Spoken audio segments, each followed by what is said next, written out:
তারা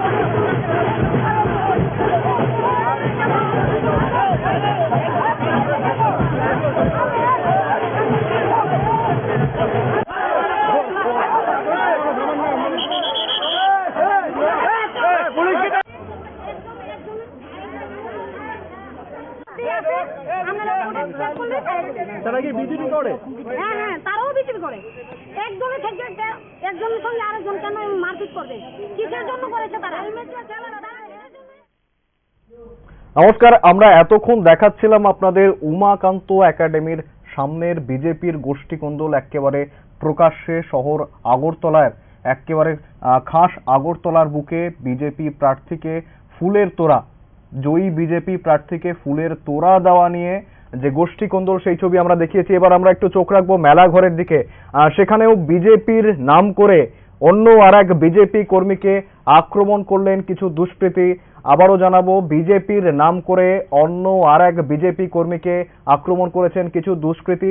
বিজেপির জয়ে স্বাভাবিকভাবেই তারা উচ্ছ্বাসিত হয়ে এলাকায় ঘুরে বেড়াচ্ছিলেন এবং অনেকেই যে স্থানীয়দের অভিযোগ তারা কিন্তু মদ্যপ অবস্থায় ছিলেন এবং এই অতি উৎসাহিত কিছু বিজেপি কর্মী গিয়ে তারা নিজেদেরকে বিজেপি কর্মী হিসেবেই পরিচয় দিচ্ছিলেন। বিজেপির জয়ে উচ্ছ্বাসিত হয়ে তারা এলাকায় ঘুরে বেড়াচ্ছিলেন। এমন সময় বিজেপির অপর আরেক কর্মীকে গিয়ে তারা আক্রমণ করেন এবং তার সঙ্গে তার দোকানে ভাঙচুর এবং লুটপাট করেন। আমরা সেই ছবি দেখাবো আপনাদের সরাসরি।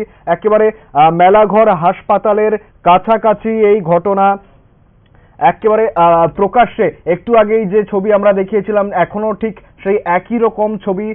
আগে একেবারে বিজেপির গোষ্ঠী কোন্দল আমরা দেখিয়েছি, এখনো কিন্তু সেই একই রকম অভিযোগ আসছে যে কিছু দুষ্কৃতী তারা বিজেপির নাম করে অপর আর এক বিজেপি কর্মীর ওপর আক্রমণ করেছেন, তার দোকানে ভাঙচুরের সঙ্গে সঙ্গে তার দোকানে লুটপাটও করেছেন এবং এই ঘটনা একেবারে মেলাঘর হাসপাতালে একদম প্রকাশ্যে এই ঘটনা হয়েছে। আমরা দেখাবো সেই ছবি।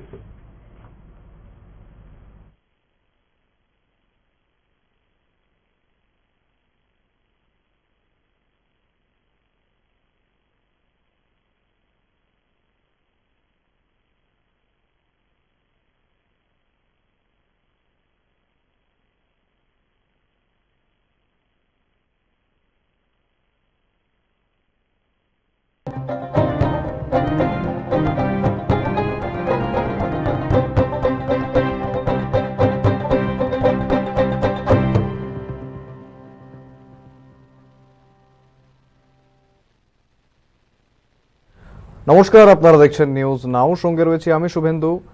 নির্বাচনের আবহে, নির্বাচনের ফলাফলের আবহে আজকের গুরুত্বপূর্ণ সংবাদগুলি দেখে নেব একবার।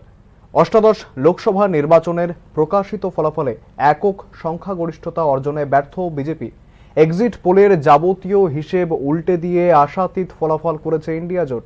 এই রাজনৈতিক পরিস্থিতিতে কেন্দ্রে বিজেপি সরকার গঠন নিয়ে দেখা দিয়েছে ঘোর অনিশ্চয়তা। লোকসভার এখনো অবধি প্রকাশিত ফলাফলে বিজেপি পেয়েছে এককভাবে 240টি আসন আর এনডিএ জোট পেয়েছে 292টি আসন। অন্যদিকে কংগ্রেস নেতৃত্বাধীন ইন্ডিয়া জোট পেয়েছে 233টি আসন, যার মধ্যে কংগ্রেসের ঝুলিতে রয়েছে 99টি আসন। ফলে কেন্দ্রে বিজেপির নেতৃত্বে সরকার গঠন হবে কিনা সেই নিয়ে তোলপাড় দেশের রাজনৈতিক মহল। কারণ একটাই, সরকার গঠনের জন্য প্রয়োজনীয় 272টি আসন পেতে ব্যর্থ হয়েছে দুটি শিবিরই। এদিকে ফলাফল ঘোষণার পরই এনডিএ শরিকদের মন পেতে শুরু হয়েছে জোর রাজনৈতিক তৎপরতা। কারণ এবার সরকার গঠনে সবচেয়ে গুরুত্বপূর্ণ ভূমিকা রাখতে চলেছে এনডিএ এর দুই প্রধান শরিক নীতিশ কুমারের জেডিইউ এবং অন্ধ্রে টিডিপি। সময় বুঝে শিবির পাল্টানোর ক্ষেত্রে দুই দলেরই রয়েছে দীর্ঘ ইতিহাস, যা বিজেপি শিবিরের চিন্তাকে আরো জোরালো করে তুলছে। ইতিমধ্যেই অবশ্য দুই প্রধান এনডিএ শরিক দলকে কাছে টানতে প্রচেষ্টা শুরু করেছেন ইন্ডিয়া জোটের দুই তুখোড় কৌশলী শরদ পাওয়ার ও পৃথ্বীরাজ চৌহান। দুজনেই পৃথকভাবে ইঙ্গিতপূর্ণ মন্তব্য করে জানিয়েছেন নীতিশ ও চন্দ্রবাবুর ইন্ডিয়া জোটে আসার প্রবল সম্ভাবনা রয়েছে। দুই নেতারই বক্তব্য, নির্বাচনের আগে ইন্ডিয়া জোট গঠনে গুরুত্বপূর্ণ ভূমিকা রেখেছিলেন নীতিশ কুমার। নির্বাচনের ফলাফলের পর সেই ভাবনার ক্ষেত্র আরেকবার নতুনভাবে সৃষ্টি হয়েছে বলে শরদ পাওয়ার ও পৃথ্বীরাজ চৌহানের বক্তব্য। স্বাভাবিকভাবেই কেন্দ্রে সরকার গঠনের নির্ণায়ক ভূমিকায় উঠে এসেছে জেডিইউ এবং টিডিপি। সরকার গঠন নিয়ে এখনো পর্যন্ত কোনো ধরনের প্রতিক্রিয়া জানায়নি পদ্ম শিবির। তবে রাজনৈতিক সূত্রের খবর, দলের সর্বভারতীয় সম্পাদক জেপি নাড্ডার উপস্থিতিতে আগামী রণকৌশল নিয়ে আলোচনায় বসেছেন বিজেপি নেতা রাজনাথ সিং ও অমিত শাহ সহ অন্যান্য প্রবীণ নেতারা। সমস্যা একটাই, কে প্রধানমন্ত্রী হবেন অথবা কে স্বরাষ্ট্রমন্ত্রী, সেই নিয়ে ঘোর দ্বন্দ্বে বিজেপি শিবির। 19 লোকসভায় বিপুল জয়ের পর 21 শরিক দলকে নিয়ে সরকার গঠন করেছিল বিজেপি। তবে নরেন্দ্র মোদী আর অমিত শাহের কৃপায় মন্ত্রী হয়েছিলেন মাত্র 2 জন। এ নিয়ে শরিকদের মধ্যে চাপা ক্ষোভ বরাবরই ছিল। তবে এবার 41 শরিক দলের এনডিএ জোট নিয়ে পরিস্থিতি আরো জটিল। বিজেপির একক সংখ্যাগরিষ্ঠতা অর্জনে ব্যর্থতা এই পরিস্থিতিকে আরো জটিল থেকে জটিলতর করেছে। ফলে বিজেপি সরকার গঠন করতে পারবে কিনা তাই এখন কোটি টাকার প্রশ্ন। সরকার গঠন নিয়ে চুপ করে বসে নেই ইন্ডিয়া জোট। ফলাফলের পরেই এক সাংবাদিক সম্মেলনে রাহুল গান্ধী জানিয়েছেন, আগামীকাল এই বিষয় নিয়ে ইন্ডিয়া জোটের বৈঠকে বিস্তারিত আলোচনা করা হবে। পশ্চিমবঙ্গে ভালো ফল করার পর মমতা তৃণমূল নেমে পড়েছে আসরে। রাহুল গান্ধী ও অখিলেশ যাদবের সঙ্গে তার কথাবার্তা চলছে বলেও জানিয়েছেন তৃণমূল নেত্রী। ফলে বিজেপির সামনে এখন একের পর এক কঠিন চ্যালেঞ্জ। রাম মন্দির উদ্বোধনের পর লোকসভার ফলাফল নিয়ে বিজেপি নেতৃত্ব আগাম ঘোষণা করেছিলেন রাম আর মোদির ম্যাজিক। এই দুয়ের শক্তিতেই হেসে খেলে এককভাবে 370 পার করে দেবে বিজেপি। অষ্টাদশ লোকসভার ফলাফলে দেশের মানুষ স্পষ্টভাবে রায় দিয়েছেন। তাতে প্রমাণিত হচ্ছে বিশাল এবং বৈচিত্র্যময় এই মহান দেশে মন্দিরের চেয়ে অনেক বড় ইস্যু অন্য আর বস্ত্র। ইতিহাস সাক্ষী, যে নেতারাই ভারতের সাধারণ মানুষের এই পালস বুঝতে ব্যর্থ হয়েছেন, তাদেরই আত্মবিশ্বাসী মুখ পাল্টে দিয়েছেন হতাশ ম্লান চেহারায়। সে নরেন্দ্র মোদী হোক অথবা ইন্দিরা গান্ধী, এই দেশে শেষ কথা জনগণই বলছে। ব্যুরো রিপোর্ট, নিউজ নাও। বিরোধী ইন্ডিয়া জোটকে উল্লেখযোগ্য ব্যবধানে হারিয়ে পূর্ব ত্রিপুরা ও পশ্চিম ত্রিপুরা লোকসভা আসনে জয়ী বিজেপির 2 প্রার্থী। পূর্ব ত্রিপুরা কেন্দ্রে জয়ী কৃতি সিং দেববর্মন ও পশ্চিম ত্রিপুরা কেন্দ্রে জয়ী হয়েছেন বিপ্লব কুমার দেব। পশ্চিম ত্রিপুরা আসনে 4,86,819 ভোটের ব্যবধানে জয়ী হয়েছেন বিজেপি প্রার্থী কৃতি সিং দেববর্মন। তার প্রাপ্ত ভোট 7,77,447টি। অন্যদিকে বিরোধী ইন্ডিয়া জোটের প্রার্থী রাজেন্দ্র রিয়াং পেয়েছেন 2,90,628টি ভোট। ভোটের ফলাফলে স্পষ্ট মথার সঙ্গে মেলবন্ধনের ফলে জনজাতি ভোটের সিংহভাগই গিয়েছে বিজেপির ঝুলিতে। জয়ের পর নিজস্ব প্রতিক্রিয়ায় কৃতি সিং দেববর্মন জানিয়েছেন, পশ্চিম ত্রিপুরা লোকসভা আসনেও বিপুল ভোটের ব্যবধানে জয়ী হয়েছেন বিজেপি প্রার্থী ও প্রাক্তন মুখ্যমন্ত্রী বিপ্লব কুমার দেব। ইন্ডিয়া জোটের প্রার্থী আশিস কুমার সাহাকে 6,11,578 ভোটে পরাজিত করেছেন তিনি। বিপ্লব কুমার দেব সর্বমোট ভোট পেয়েছেন 8,81,341টি ভোট। অন্যদিকে আশিস কুমার সাহার ঝুলিতে পড়েছে মোট 2,69,763টি ভোট। দেশের লোকসভা ভোটের ময়দানে অনেক রাজ্যেই বিজেপিকে জোর টক্কর দিচ্ছে ইন্ডিয়া জোট। তবে রাজ্যের ভোটের ফলাফলে সেই ট্রেন্ডের কোনো লক্ষণই ছিল না। মুখ্যমন্ত্রী মানিক সাহার নেতৃত্বে থাকা সরকারের ওপরেই ভরসা রেখেছেন সাধারণ মানুষ। সচেতন দৃষ্টিতে বলা যায়, সবকা সাথ আর সবকা বিকাশের মন্ত্র নিয়ে যে এক ত্রিপুরা শ্রেষ্ঠ ত্রিপুরা গঠনের ডাক দিয়েছেন মুখ্যমন্ত্রী মানিক সাহা, লোকসভা ভোটের ময়দানে ডাবল ইঞ্জিন সরকারের সেই আহ্বানের প্রতি সম্পূর্ণ আস্থা ও বিশ্বাস প্রদর্শন করেছেন আম জনতা। ফলাফল ঘোষণার পরে দলের 2 বিজেপি প্রার্থীকে অভিনন্দন জানিয়েছেন মুখ্যমন্ত্রী। তিনি কি বললেন শুনবো। জাতীয় রাজনীতির প্রেক্ষিতে ক্রমেই গুরুত্বপূর্ণ হয়ে উঠছে মুখ্যমন্ত্রী মানিক সাহার বিজেপি সরকার। লোকসভায় প্রত্যাশিত ফল করে নরেন্দ্র মোদীর ঝুলিতে 2টি আসন উপহার দিয়েছে প্রদেশ বিজেপি। আগামী দিনে রাজ্যের উন্নয়নের প্রশ্নে এই জয় যে উল্লেখযোগ্য ভূমিকা রাখবে তা নির্দ্বিধায় বলা যায়। নির্বাচনী প্রচারে বরাবর বিজেপির বিপুল জয়ের কথা উল্লেখ করেছেন মুখ্যমন্ত্রী মানিক সাহা। চৌঠা জুনের পর স্পষ্ট ভোটের ফলাফলের দেওয়াল লিখন অনেক আগেই পড়তে পেরেছিলেন দূরদর্শী মুখ্যমন্ত্রী Manik Saha. Bureau report, news now. 7 Ramnagar কেন্দ্রের উপনির্বাচনে জয়ী হলেন বিজেপি প্রার্থী দীপক মজুমদার। 7 রামনগর কেন্দ্রের ভোটার ও দলীয় কর্মকর্তাদের ধন্যবাদ জানালেন জয়ী প্রার্থী। মর্যাদাপূর্ণ 7 রামনগর কেন্দ্রে ইন্ডিয়া জোটের প্রার্থী রতন দাসকে 18,014 ভোটের ব্যবধানে হারিয়ে জয়ী হয়েছেন বিজেপি প্রার্থী দীপক মজুমদার। তার প্রাপ্ত ভোট 25,380টি। অন্যদিকে রতন দাস পেয়েছেন 7,366টি ভোট। নোটায় পড়েছে 887টি ভোট। বলা যায়, বিধায়ক সুরজিৎ দত্তের প্রয়াণের পর তারই ঘনিষ্ঠ অনুগামী দীপক মজুমদারের উপরেই ভরসা দেখালো 7 রামনগরের জনতা। জয়ের পর নিজস্ব প্রতিক্রিয়ায় রামনগর কেন্দ্রের ভোটার ও দলীয় কর্মকর্তাদের ধন্যবাদ জানান দীপক মজুমদার। বিধায়ক হিসেবে নতুন দায়িত্ব পালন প্রসঙ্গে তিনি জানান, আগামী দিনে সাত রামনগরবাসীর সামগ্রিক উন্নয়নের জন্য সর্বশক্তি দিয়ে চেষ্টা করবেন তিনি। বিজেপি সরকারের উন্নয়নমুখী রাজনীতির ফলেই তার জয় সহজ হয়েছে বলে প্রতিক্রিয়া জানিয়েছেন বিজেপির জয়ী প্রার্থী। আজকে থেকে জানবো আমরা বিধায়ক দীপক মজুমদার, এই অনুভূতিটা কেমন যদি প্রথমে একটু বলেন আমাদের সবাই একটু লোভনা। ভালো লাগছে, একটা নতুন রাজনীতির আঙ্গিনা দায়িত্ব আমাকে রামনগরের জনগণ তারা আশীর্বাদ করেছেন, কাজ করার সময় মেয়র সারা আগরতলায় কাজ করেছি এবং পাশাপাশি রামনগর বিধানসভার আমাদের দায়িত্ব পেয়েছি। আমি বলবো যে আমাদের একটা নতুন অনুভূতি। বিধায়ক হিসাবে আজকে মাত্র সার্টিফিকেট পেলাম এবং কাজ করে বুঝবো যে বিধায়কের কাজ কতটা এবং কী করা উচিত। একদিকে গোটা ভারতবর্ষের লোকসভা নির্বাচন, পাশাপাশি নির্বাচনে বিরোধী জোট কোনো ধরনের লড়াই গড়ে তুলতে পারেনি বলেই জানিয়েছেন দীপক মজুমদার। সবাই কাজ করেন সরকার।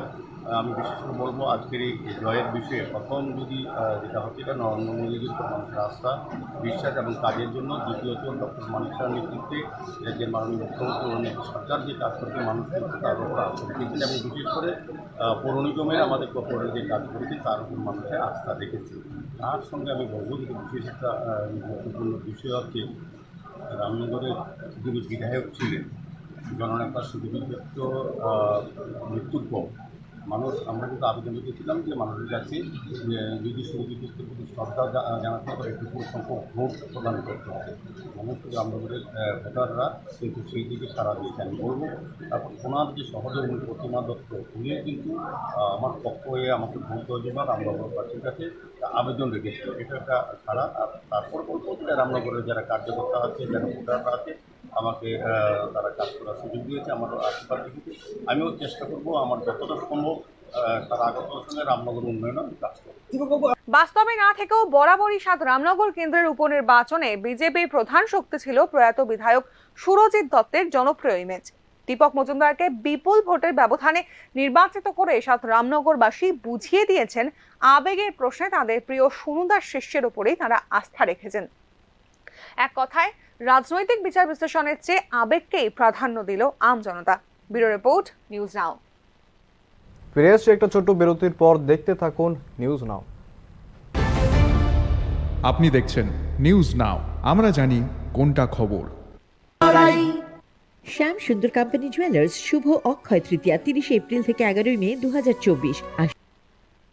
মনের মতন অক্ষয় জৌলুসের প্রতীক 100% এক্সচেঞ্জ মূল্য যে কোনো জুয়েলার্সের হলমার্ক যুক্ত পুরনো সোনার গয়নায় 275 টাকা ছাড় প্রতি গ্রাম সোনার গয়না কেনাকাটায়, 100% ছাড় হীরের গয়নার মজুরিতে, প্রতিটি কেনাকাটায় নিশ্চিত উপহার, ডেইলি লাকি ড্র, স্বর্ণ মুদ্রা, মেগা ড্র, 3টি স্কুটি, পাশাপাশি আছে সোনায় সোহাগা গয়না কেনার বিশেষ ডিসকাউন্ট স্কিম, জিএসআই আইজিআই পরীক্ষিত গ্রহরত্ন, রূপোর মুদ্রা ও রূপোর সামগ্রী।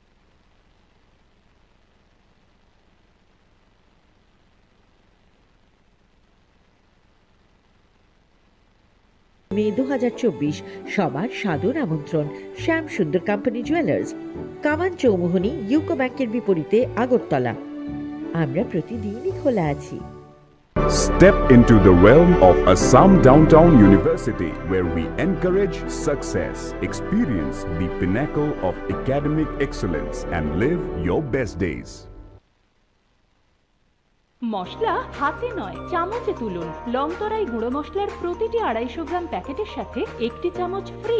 লংতরাই গুঁড়ো মশলা, রান্নায় তোমাকে চাই। আপনি দেখছেন নিউজ নাও, আমরা জানি কোনটা খবর। ফিরে এলাম বিরতির পর, আপনারা দেখছেন নিউজ নাও।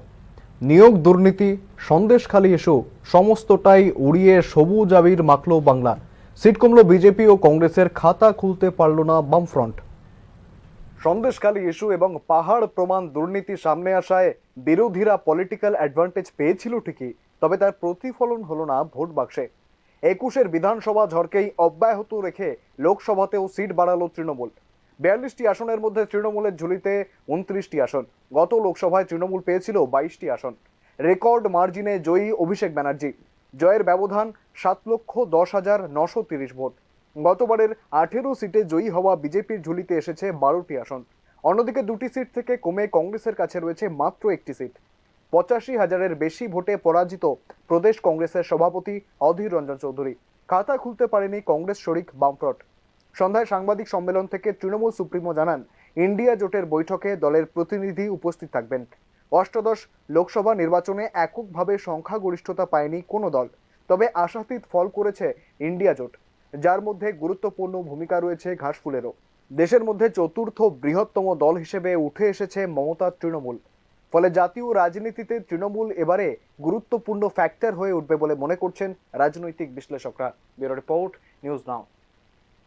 জয়ী প্রার্থীকে ফুলের তোড়া দিতে গিয়ে ধুমধুমার আইজিএম চত্বর। প্রকাশ্যে বিজেপির গোষ্ঠী কোন্দলে মাথা ফাটল 3 বিজেপি কর্মীর, আহত 8।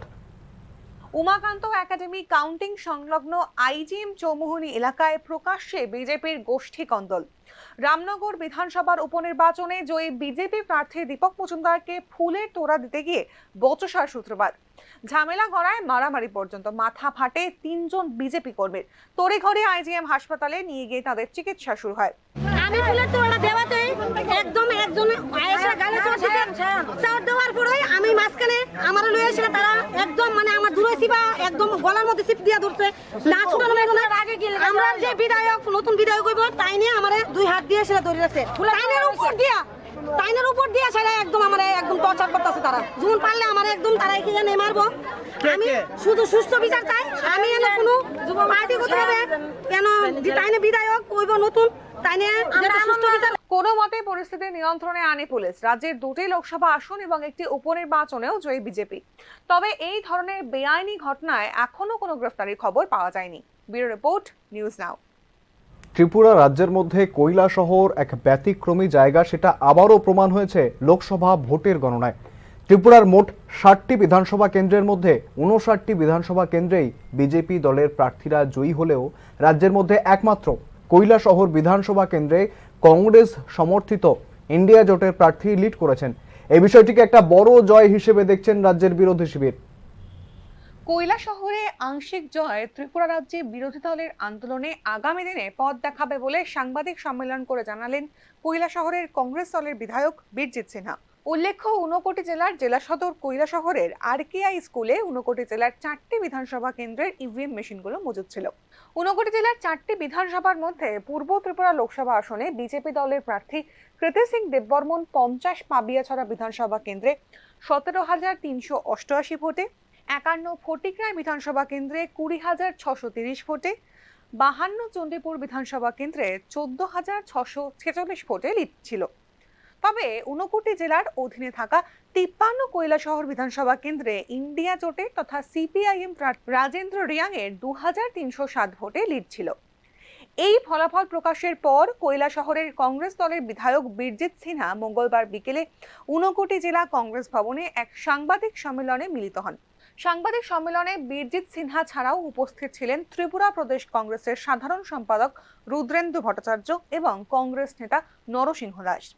সাংবাদিক সম্মেলনে ত্রিপুরা প্রদেশ কংগ্রেসের প্রাক্তন বিধায়ক বীরজিৎ সিনহা বলেন, কৈলা শহরের মানুষ প্রতিবাদী। কৈলা শহরের মানুষ সব সময় অন্যায়ের বিরুদ্ধে লড়াই করে থাকেন। লোকসভা ভোটেও কৈলা শহরের মানুষ আবারও সেটাই প্রমাণ করেছেন। যে কৈলাসহর বিধানসভা কেন্দ্র, এখানে আমাদের ইন্ডিয়া জোট লিড করেছে। ইন্ডিয়া জোট এই কৈলাসহর বিধানসভা কেন্দ্রে লিড করেছে। তার জন্য আমি কৈলাসহরের আপামর মানুষকে এই কেন্দ্রের বিধায়ক হিসাবে আমি ধন্যবাদ জানাই এবং কৃতজ্ঞতা জানাই।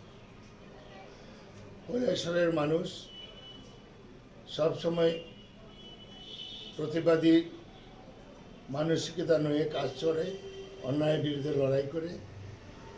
এবারে এই লোকসভা নির্বাচনেও আমাদের এখানে কংগ্রেস কর্মীরা, নেতারা। লোকসভা ভোটে কৈলাসহরের ফলাফল আগামী দিনে ত্রিপুরায় বিরোধী আন্দোলনে পথ দেখাবে বলে বীরজিৎ সিনহা আশা ব্যক্ত করেন।